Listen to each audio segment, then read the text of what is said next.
नमस्कार, मैं हूं मनोज मानस। हमारी खास पेशकश में आपका स्वागत है और सबसे पहले हम बात करेंगे दिल्ली सदन में संग्राम। दिल्ली विधानसभा के भीतर बीजेपी और आम आदमी पार्टी के विधायक में तीखी नोकझोंक हुई। बीजेपी के विधायक कुलवंत राणा और आम आदमी पार्टी के विधायक संजीव झा के बीच ये झगड़ा देखने को मिला। दोनों सदस्य विधानसभा में बेकाबू हो गए और उंगली दिखा दिखाकर एक दूसरे पर चढ़कर हमला करने को आतुर दिखे।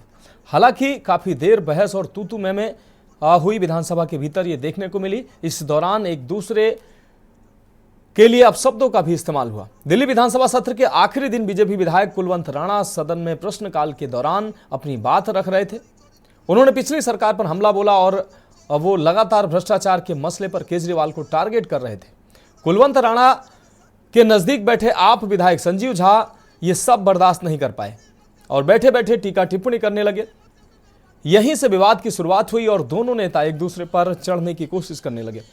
भड़कते हुए कुलवंत राणा और संजीव झा दोनों एक दूसरे पर निजी हमले करने लगे। आपको बता दें कि बीजेपी विधायक कुलवंत राणा ने अपने बयान में कहा कि पिछली सरकार में गंभीरता नहीं थी और बड़े बड़े घोटाले हुए। हमारे यहाँ सीवर डालने के बाद सड़क बनाई गई है, जो पैमाने तय थे लेकिन वो पूरे नहीं किए गए। न केवल ध्यान रखा गया और न ही क्वालिटी पर फोकस रखा गया।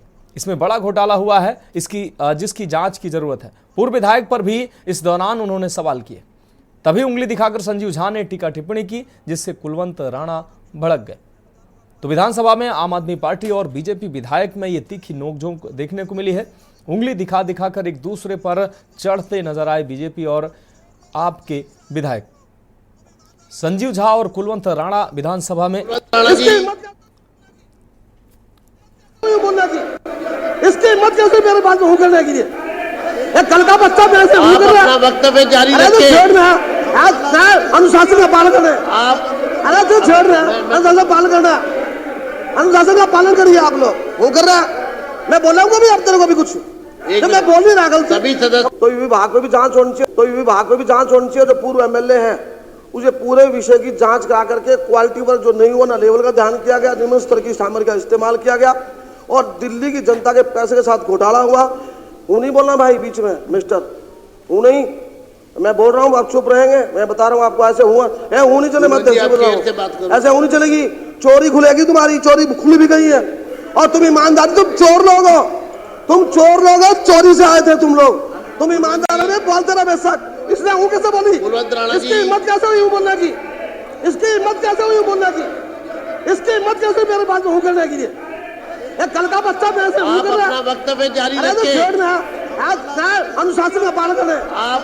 अरे जो छेड़ रहे हैं अनुशासन पालन करना, अनुशासन का पालन करिए आप लोग। वो कर रहा है, मैं बोलाऊंगा भी आप तेरे को भी कुछ तो मैं बोल नहीं रहा गलती। सभी सदस्यों से मेरा अनुरोध है, अपना स्थान ले।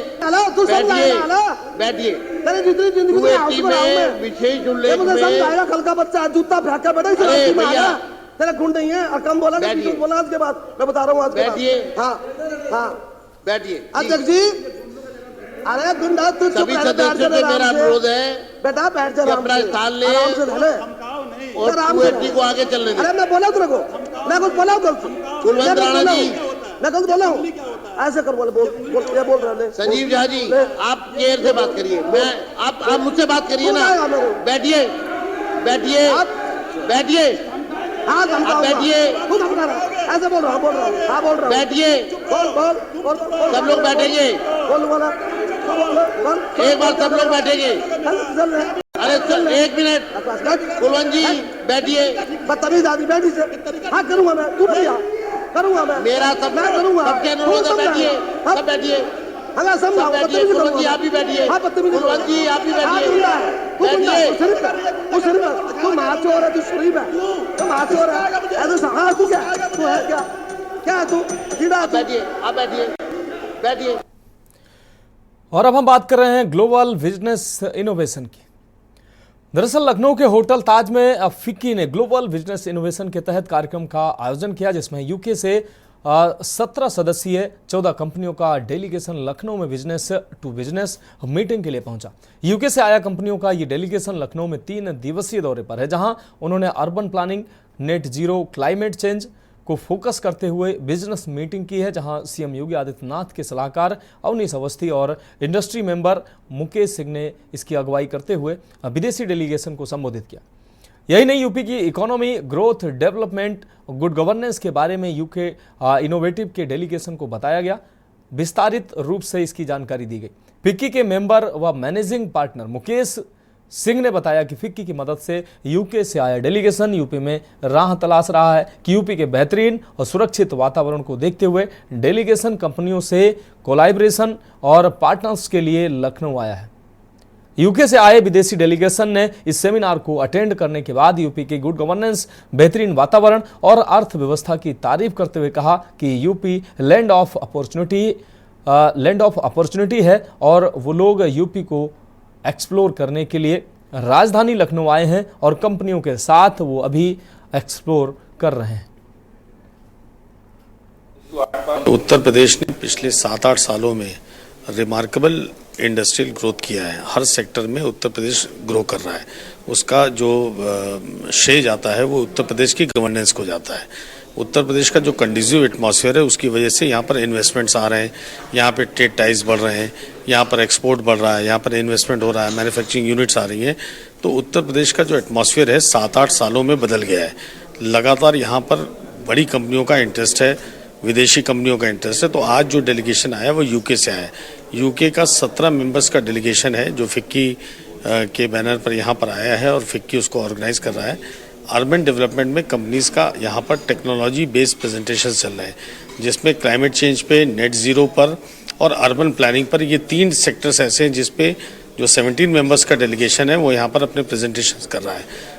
हम लोग फिक्की एज अ फिक्की उसके पार्ट हैं, जो गवर्नमेंट के साथ business to business meeting, B2B meetings यहाँ पर ऑर्गेनाइज किया जा रहा है, जिसमें जो यूके की कंपनीज हैं वो एक्सप्लोर करेंगी कि किस एरिया में वो कोलैबोरेट कर सकते हैं यहाँ की कंपनियों के साथ। गवर्नमेंट से उनका क्या इंटरेस्ट है, क्या असिस्टेंस चाहिए, उसके लिए आज ये सेमिनार ऑर्गेनाइज किया। हम 14 लोग आए हैं, 14 बिजनेसेस आए हैं यूके से। हम यहाँ पर आए हैं देखने के लिए क्या हो रहा है इंडिया में, क्या अपॉर्चुनिटीज़ है यहाँ पर। इंडिया में बहुत कुछ हो रहा है, इनोवेशन हो रहा है, लेकिन साथ में करेंगे, इंडिया के साथ करेंगे, कुछ ज़्यादा होगा। तो इसलिए हम आए हैं देखने के लिए, सीखने के लिए, देखने के आगे क्या हो सकता है साथ में। अच्छा लगता है।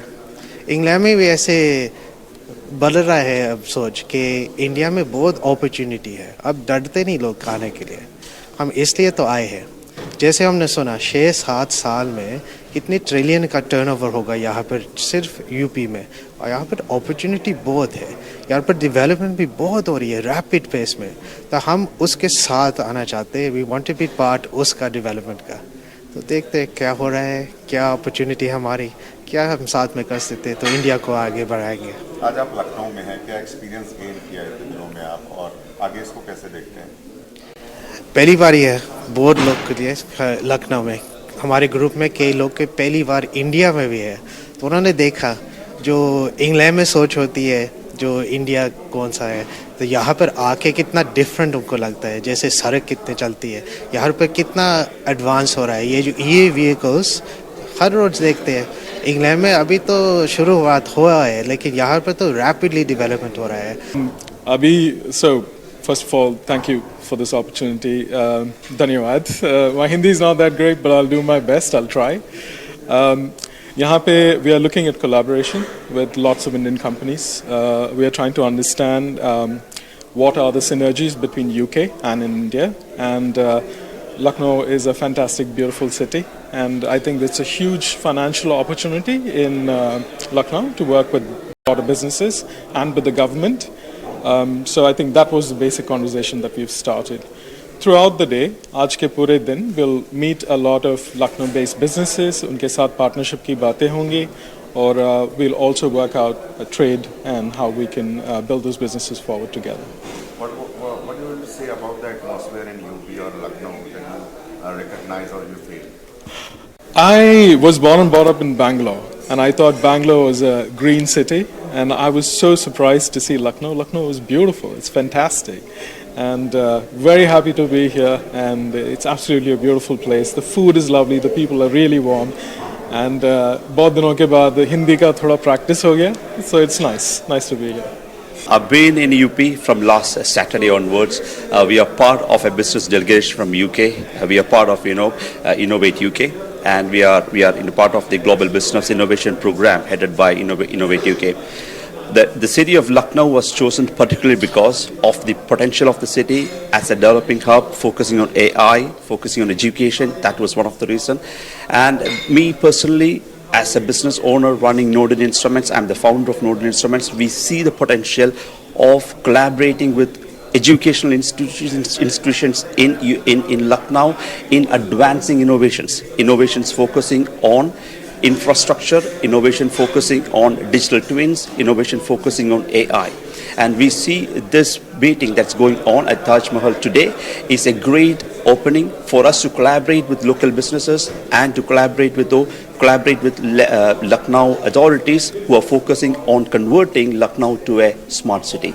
We believe this is a great, launchpad for businesses like us who have been playing a bigger role in UK and now to come back to India and collaborate with businesses in Lucknow. Thank you. So I'm Dr. James Taplin. I'm from Innovate UK. We're UK government business innovation agency. We've got 13 really innovative UK startups we've brought over to find collaborations in the Lucknow ecosystem. So we're here bringing our UK companies, meeting Indian Lucknow companies here to see what new opportunities we can find, both to create stronger solutions, to create better cities, to create cleaner cities, healthier cities, smarter cities, more livable cities. All the things we've heard about this morning from the Lucknow Development Corporation about all the kind of the priorities about how do you make a city better. And so with our solutions in the UK, we're really interested to see how we link those with our Lucknow solutions here to create something that's new, that's better, that's different, that can work here, that can work in the UK, or can work somewhere else around the world. So this is my first time in Lucknow. I've been here 2 days. I love the feel of Lucknow. I love the openness of it. I love the greenness of it. I love the cleanness of it. I love the feeling of it. It's amazing kind of walking around the streets just seeing how everything's working so well together. It feels like it's a city that's going places, that's got lots of potential, that seems like a really lovely place to live, a great place to do business. It's an absolute joy being here. It's really kind of eye-opening, seeing just how well everything seems to work. अब रुक करेंगे अगली अहम खबर का 90 घंटे के काम पर राजनीति। L&T चेयरमैन SN सुब्रमण्यम द्वारा कर्मचारियों को सप्ताह में 90 घंटे काम करने की सलाह का मुद्दा एक बार फिर गर्मा गया है। दरअसल इस बार अखिलेश यादव ने इस मुद्दे को छेड़ा है। समाजवादी पार्टी के अध्यक्ष अखिलेश यादव ने 90 घंटे काम करने की सलाह देने को लेकर भारतीय जनता पार्टी पर निशाना साधा। उन्होंने कहा कि अर्थव्यवस्था में प्रगति का फायदा कुछ गिने चुने लोगों को ही मिलेगा, तो उससे जनता को क्या मिलेगा। युवा सिर्फ काम करने के लिए नहीं होता, वर्क और लाइफ का बैलेंस ही मानसिक रूप से स्वस्थ वातावरण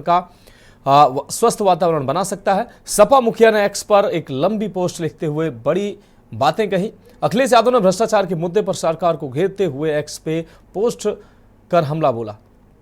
अखिलेश यादव ने तंज कसते हुए कहा कि अगर भाजपाई भ्रष्टाचार ही आधा भी कम हो जाए भाजपा की सरकार में, तो अर्थव्यवस्था अपने आप दुगनी हो जाएगी। उन्होंने कहा कि जिसकी नाव में छेद हो उसकी तैरने की सलाह का कोई मतलब नहीं है। तो अखिलेश यादव ने साफ तौर पर भारतीय जनता पार्टी पर निशाना साधा, सरकार पर निशाना साधा। और ये ट्वीट अखिलेश यादव का सामने आया है। प्रिय यंग एम्प्लॉइज, जो लोग एम्प्लॉइज को 90 घंटे काम करने की सलाह दे रहे हैं, वही आपको बता दें कहीं वो इंसान की जगह रोबोट की बात तो नहीं कर रहे हैं, क्योंकि इंसान तो जज्बात और परिवार के साथ जीवन जीना चाहता है। और आम जनता का सवाल यही है कि जब अर्थव्यवस्था की प्रगति का फायदा कुछ गिने चुने लोगों को ही मिलना है, तो ऐसी 30 ट्रिलियन की इकोनॉमी हो जाए या 100 ट्रिलियन की इकोनॉमी हो जाए, जनता को उससे क्या फायदा होने वाला है, क्या आर्थिक लाभ होने वाला है। न्याय तो यही कहता है कि समृद्धि का लाभ सबको बराबर मिले, लेकिन भाजपा सरकार में तो ये संभव नहीं है। तो अखिलेश यादव ने साफ तौर पर कहा कि सलाह देने वाले भूल गए कि मनोरंजन और फिल्म उद्योग अरबों रुपए इकोनॉमी में जोड़ता है। ये लोग शायद नहीं जानते कि एंटरटेनमेंट से लोग रिफ्रेश, रिवाइज्ड और री एनर्जाइज्ड फील करते हैं, जिससे वर्किंग क्वालिटी बेटर होती है। ये लोग ये ना भूलें कि युवाओं के सिर्फ हाथ पैर या शरीर नहीं बल्कि एक दिल भी होता है जो खुलकर जीना चाहता है। और एक बात, घंटों काम करने की सलाह नहीं होती बल्कि दिल लगाकर काम करने की होती है। क्वांटिटी नहीं, क्वालिटी ऑफ वर्क सबसे जरूरी होता है। सच तो यह है कि युवाओं को रात दिन की मेहनत का सबसे ज्यादा लाभ सबसे ऊपर बैठे कुछ लोगों को ही बैठे बिठाए मिलता है। तो अखिलेश यादव ने साफ तौर पर पूंजीपतियों पर निशाना साधा, सरकार पर निशाना साधा। 90 घंटे के काम करने जैसी इनप्रैक्टिकल सलाह देने पर उन्होंने साफ तौर पर आरोप लगाया और निशाना साधा। तो युवाओं को यह सलाह रहे कि वो दिल पर हाथ रखकर बताएं कि ये विचार उन्हें तब आया था क्या जब वो युवा थे, और आया भी था तो उन्होंने अपने समय में अगर 90 घंटे काम किया भी था तो फिर आज हम इतने कम ट्रिलियन डॉलर की इकोनॉमी तक ही क्यों पहुंचे हैं।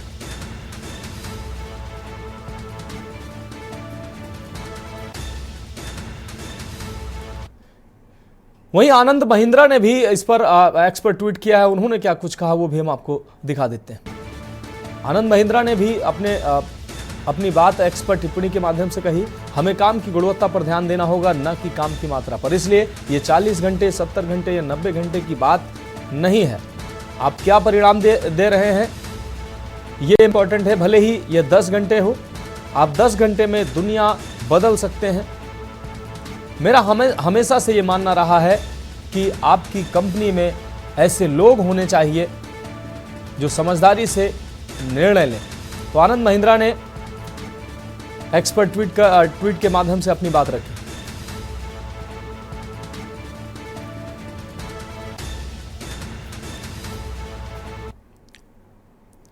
और आगे हम बात करेंगे हैंड ग्रेनेड वाली साजिश किसकी, एक ब्रेक के बाद। आप देख रहे हैं के न्यूज, खबरों का सारथी। ब्रेक के बाद हमारी खास पेशकश में एक बार फिर से आपका स्वागत है। हम बात कर रहे हैं हैंड ग्रेनेड वाली साजिश किसकी। हमें काम की गुणवत्ता पर ध्यान देना होगा, ये हमने खबर आपको दिखाई। अब इसके बाद हम बात कर रहे हैं कि आखिर हैंड ग्रेनेड वाली साजिश किसकी।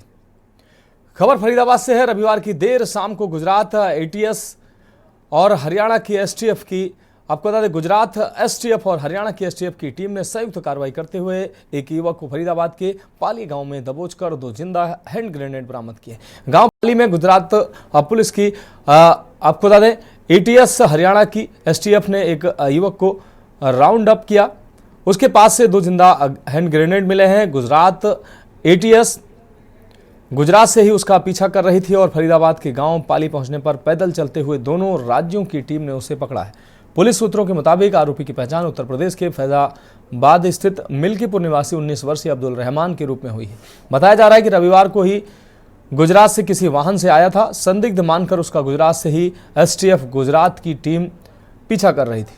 गुजरात एसटीएफ की टीम ने पलवल एसटीएफ को इसकी जानकारी दी। इसके बाद दोनों टीम ने संयुक्त कार्रवाई करते हुए गांव पाली में अब्दुल रहमान को सड़क पर पैदल चलते समय पकड़ा। तलाशी में उसके पास से 2 हैंड ग्रेनेड मिले। फिलहाल फरीदाबाद पुलिस इस मामले पर चुप्पी साधे हुए। लेकिन गांव में हल्ला हुआ कि आतंकवादी आ गया। फिर मैं यहाँ पे आया, यहाँ पे देखा कि काफी भीड़ लगी हुई है, पुलिस फोर्स काफी आई हुई है। तो पता लगा कि एक आतंकवादी पकड़ा है, उसके पास 2 बम मिले थे, तो पुलिस उसको अपने साथ ले गई।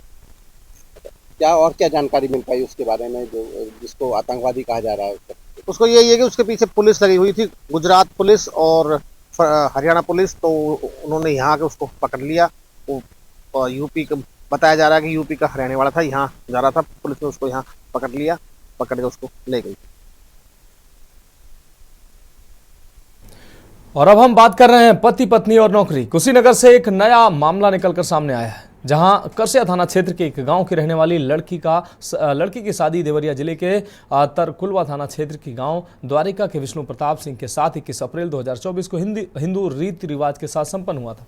इस शादी में दुल्हन के लिए दूल्हा पक्ष के द्वारा लगभग 5 लाख से ऊपर का सोने चांदी के जो जेवर गहने थे वो दुल्हन को उपहार स्वरूप दिया गया था। शादी के समय दुल्हन उत्तर प्रदेश पुलिस भर्ती परीक्षा की तैयारी कर रही थी। इस वजह से दुल्हन के पिता ने दूल्हा पक्ष के लोगों से इस बात पर राजी कर लिया कि परीक्षा खत्म होते ही हम अपनी बेटी की विदाई करके आपके घर भेज देंगे, जिस पर दूल्हा पक्ष के लोग भी राजी हो गए। दोनों पक्षों की रजामंदी से एक वर्ष लड़की ने पुलिस परीक्षा की तैयारी की और पुलिस परीक्षा पास की। नौकरी करने के बाद से दुल्हन और उसके परिजनों की नीयत खराब हो गई और वे लोग दुल्हन की विदाई करने से इनकार करने लगे।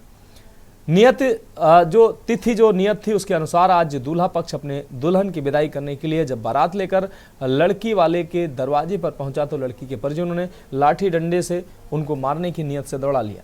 अब पीड़ित लड़के पक्ष ने स्थानीय थाना कसेया में पत्नी को वापस लाने की तहरीर दी है। शादी 21 अप्रैल 2024 को थी, जो मेरे पास कार्ड है, ये प्रूफ है। फिर और उसके बाद से एग्ज़ाम के बाद से उत्तर प्रदेश पुलिस का एग्ज़ाम उन्होंने दिया, जिनका नाम प्रतिभा पटेल है, जिससे मेरी शादी हुई है।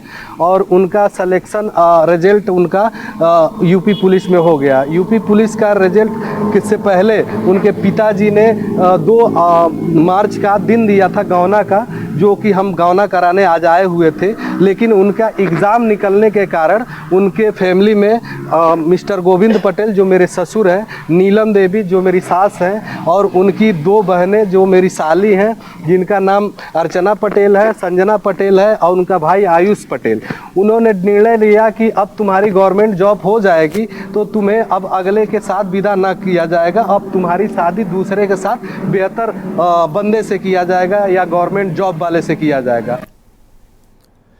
और अब बात करेंगे पिटबुल के आतंक की। खबर नोएडा से है, जहां सेक्टर 108 स्थित शेल्टर होम में पिटबुल कुत्ते के हमले का दिल दहला देने वाला वीडियो सामने आया है, जिससे कुत्तों के हमलों की बढ़ती घटनाओं को लेकर चिंता और बढ़ गई है। नोएडा सेक्टर 39 थाना क्षेत्र में एक कर्मचारी पर पिटबुल कुत्ते ने अचानक हमला कर दिया। बताया जा रहा है कि पिटबुल ने कर्मचारी की टांग को पकड़ लिया और करीब 10 मिनट तक उस पर हमला करता रहा। कर्मचारी ने कड़ी मशक्कत के बाद किसी तरह खुद को कुत्ते से छुड़ाया, लेकिन इस दौरान वह गंभीर रूप से घायल हो गया। कर्मचारी की हालत को देखते हुए उसे तुरंत इलाज के लिए एक निजी अस्पताल में भर्ती कराया गया, जहां उसका इलाज जारी है। शेल्टर होम में इस तरह के हमलों की घटनाएं चिंता का विषय बन चुकी हैं, खासकर जब पिटबुल जैसे आक्रामक कुत्तों का संज्ञान लिया जाता है। इस घटना के बाद लोगों में कुत्तों की देखभाल और सुरक्षा के उपायों को लेकर कई सवाल उठ रहे हैं। सवाल यह है कि क्या इस तरह की घटनाओं से बचने के लिए उचित सुरक्षा व्यवस्था की जा रही है और क्या अधिकारियों द्वारा इस पर कोई कड़ी कार्रवाई की जाएगी ताकि भविष्य में ऐसी घटनाओं की पुनरावृत्ति न हो। पिटबुल ब्रीड के कुत्ते के हमले ने एक बार फिर लोगों को सकते में डाल दिया।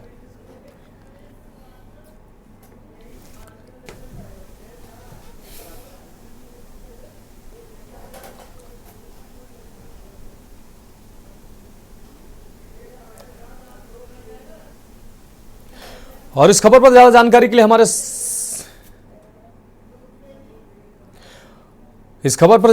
के लिए हमारे संवाददाता अशोक द्विवेदी हमारे साथ नोएडा से जुड़े हुए हैं। अशोक, पिटबुल का आतंक एक बार फिर से नोएडा में देखने को मिला है, जहां सेक्टर 108 के शेल्टर होम में कर्मचारी पर पिटबुल ने अटैक किया है और लगभग मरणासन स्थिति में उसको पहुंचाया है।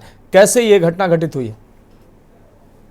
मतलब बिल्कुल मैं आपको बता दूं, ये कोई नया मामला नहीं है नोएडा का। इससे पहले भी कई जगह पे जो नोएडा में कुत्ते पालने के लिए, सबसे पहले बात मैं आपको बता दूं, यहाँ के प्रशासन ने एडवाइजरी जारी कर रखी कि अगर नोएडा में कोई कुत्ता पालता है या किसी भी ब्रीड का कुत्ता पालता है तो उसके लिए उसको रजिस्ट्रेशन कराना होगा। प्रशासन कहीं ना कहीं देखा जाए तो इससे पहले भी कई सारी घटनाएं हुई हैं। कुछ दिन पहले अभी लिफ्ट में एक बच्चे को कुत्ते ने बुरी तरह से काटा था, तो लिफ्ट के अंदर ले जाना मना है। और बहुत सारी जगह पे है जहां चिन्हित की गई है, जहां पर प्रशासन द्वारा बिल्कुल मना किया गया है कि नहीं, ये जो कोई खतरनाक ब्रीड का कुत्ता पालते हैं तो उसका रजिस्ट्रेशन कराएं, या किसी भी ब्रीड का कुत्ता पालते हैं तो उसको आप रजिस्ट्रेशन कराएंगे, उसके बाद ही आप यहाँ कुत्ता पाल सकते हैं। लेकिन वहीं आज अगर देखा जाए तो सेंट्रल होम की घटना है, जहाँ पर ये पिटबुल कुत्ता जो है ये है तो किसी ओनर का, वो जो बाहर घूम रहा था लॉन में घूमते हुए, जो वहां का कर्मचारी है, सेंट्रल होम का कर्मचारी है, देख रेख के लिए रखा गया है, उस पे अचानक हमला कर दिया। और हमला करीब 10 मिनट तक कुत्ते ने इस कर्मचारी को काटा, उसका पैर पकड़ लिया और पैर की, अगर डॉक्टरों की माने तो उसके पैर में फ्रैक्चर भी हो गया। तो कुत्ते की पकड़ इतनी जबरदस्त थी मनोज, जिसको लेकर के करीब 10 मिनट उसको खींचता रहा कुत्ता। उसके शोर मचाने पे वहां के स्थानीय लोग पहुंचे, जिन्होंने कुत्ते से छुड़ाने में करीब 10 मिनट की मशक्कत की, तब जाकर के पिटबुल कुत्ते ने उसको छोड़ा। फिलहाल कर्मचारी की हालत काफी नाजुक बनी हुई है, उसको हॉस्पिटल में भर्ती कराया गया है। लेकिन कहीं ना कहीं देखा जाए तो डॉक्टरों का मानना है, तो डॉक्टरों का कहना यह है कि इसके पैर में भी फ्रैक्चर हो गया है। फिलहाल के लिए उसका उपचार चल रहा है। उपचार में आगे की रिपोर्ट अब हॉस्पिटल द्वारा दी जाएगी कि कितना खतरनाक उसको काटा है कुत्ते ने। फिलहाल के लिए उसका ये जो मामला निकल के सामने आ रहा है कि उसका पैर फ्रैक्चर हो गया है। मनोज, निश्चित रूप से अशोक, ये घटनाएं निश्चित रूप से डराने वाली हैं, क्योंकि जो पिटबुल डॉग हैं वो लगातार ऐसी घटनाएं को अंजाम दे रहे हैं। अब वो ऐसे हमले कर रहे हैं जिससे लोग निश्चित रूप से आशंकित हैं। अशोक, इस तमाम जानकारी के लिए आपको बहुत शुक्रिया। तो कर्मचारी पर पिटबुल डॉग ने हमला किया है जिससे उसको एकदम मरणासन स्थिति में किया। और इस बीच हमीरपुर से बड़ी खबर सामने आ रही। चौकी इंचार्ज असरफी लाल की बेशर्म हरकत सामने आई है। कच्छा बनियान में सुनते हैं महिलाओं की समस्याएं। वर्दी और कानून की सरेआम धज्जियां उड़ाते नजर आ रहे हैं। कच्छा बनियान में समस्याएं सुनते दिखे चौकी इंचार्ज। वर्दी उतारकर कच्छा बनियान पहनकर सुनते हैं समस्याएं। ये बेशर्म चेहरा सामने आया, आप देख सकते हैं। कलेक्ट्रेट के चौकी इंचार्ज असरफी लाल की ये फोटो साफ तौर पर वायरल हो रही है। सदर कोतवाली के कलेक्ट्रेट चौकी इंचार्ज असरफी लाल की करतूत सामने आई है। वो वर्दी उतारकर कच्छा और बनियान में महिलाओं की फरियाद साफ तौर पर सुनते नजर आए हैं, जिसका फोटो साफ तौर पर सामने आया है। फोटो वायरल होने के बाद हमीरपुर पुलिस की फजीहत सब तरफ होती नजर आ रही है। जिला अधिकारी कार्यालय परिसर में स्थित है चौकी। ये चौकी वर्दी के प्रति अनुशासनहीनता की ये तस्वीर सामने आ रही है। आप देख सकते हैं किस तरीके से कच्छा बनियान में महिलाओं की फरियाद सुनता नजर आ रहा है ये चौकी प्रभारी। आपको बता दें, ये न सिर्फ वर्दी का अपमान है बल्कि ये अभद्रता भी है। किस तरीके से बेशर्म होकर महिलाओं के सामने कच्छा बनियान में फरियाद सुनते नजर आ रहे हैं चौकी इंचार्ज महोदय असरफी लाल। ना तो इनको शर्म है कि महिलाएं चौकी पर आ रही हैं, पूरे कपड़े इनको पहनना चाहिए और कुल मिलाकर वर्दी इनको पहननी चाहिए। चौकी में ये ऑन ड्यूटी हैं और ऑन ड्यूटी कच्छा बनियान पहनकर, वो भी महिलाओं की फरियाद सुन रहे हैं कच्छा बनियान पहनकर, टांग पर टांग रखकर। किस तरीके से महोदय महिलाओं की फरियाद सुनते नजर आ रहे हैं, आप देख सकते हैं। शर्मनाक तस्वीरें ये सामने आ रही हैं। वर्दी और कानून की सरेआम धज्जियां उड़ा रहे हैं ये चौकी इंचार्ज असरफी लाल जी। सिद्धार्थ द्विवेदी हमारे संवाददाता ज्यादा जानकारी के लिए हमीरपुर से हमारे साथ जुड़ गए हैं। सिद्धार्थ, असरफी लाल चौकी इंचार्ज जिनकी ये बेशर्म करतूत सामने आई है, जिसका वीडियो फोटो सामने आया है, महिलाओं की फरियाद कच्छा बनियान में सुनते नजर आ रहे हैं, वर्दी का भी अपमान कर रहे हैं, क्या कहेंगे? जी बिल्कुल, आपको बता दूं हमीरपुर जनपद में पुलिस महकमे के नए नए मामले सामने आते दिख रहे हैं। वहीं ये एक फोटो मुख्यालय के स्थित कलेक्ट्रेट में स्थित एक चौकी प्रभारी है जिनका एक फोटो वायरल हो रहा है, जिस पर ये कच्छा बनियान में बैठकर महिलाओं की समस्या सुन रहे हैं। वहीं आपको बता, जो भाजपा सरकार है वो महिला सशक्तिकरण की बड़े बड़े दावे करती नजर आती है, लेकिन जनपद में धरातल में ये फेल होते नजर आ रहे हैं। वहीं पुलिस महकमे की ओर से इस तरह की घटना, जहाँ पर एक चौकी प्रभारी जो है कच्छा बनियान में बैठ के महिलाओं की समस्याएं सुन रहे हैं, अपने आप में बड़ा शर्मसार मामला है। वहीं इस फोटो के वायरल होने के बाद जो पुलिस महकमा है वो जांच कर कार्रवाई करने की बात कर रहा है। फिलहाल इस पूरे मामले में लोगों में कहीं ना कहीं आक्रोश नजर आ रहा है चौकी प्रभारी के खिलाफ, क्योंकि जो चौकी प्रभारी है वो कच्छा और बनियान में बैठकर महिलाओं की समस्या सुनते हुए फोटो में साफ दिख रहे हैं। जी सिद्धार्थ, इस तमाम जानकारी के लिए आपका बहुत शुक्रिया। तो हमीरपुर से ये खबर सामने आ रही है जहां चौकी इंचार्ज असरफी लाल का ये फोटो सामने आया है, जिनका बेशर्म हरकत सामने आई है। उनकी महिलाओं की जो फरियाद चौकी में बैठे, ऑन ड्यूटी चौकी में बैठे हैं, कक्षा बनियान में महिलाओं की फरियाद सुनते नजर आ रहे हैं। वर्दी को उन्होंने एक साइड में टांग दिया है। ये न सिर्फ वर्दी का अपमान है बल्कि इस तरीके की तस्वीरें निश्चित रूप से समाज में अच्छा उदाहरण पेश नहीं करती हैं। तो फिलहाल हमारी खास पेशकश में अभी के लिए इतना ही। मुझे दीजिए इजाजत और आप देखते रहिए के न्यूज इंडिया। आप देख रहे हैं के न्यूज, खबरों का सारथी।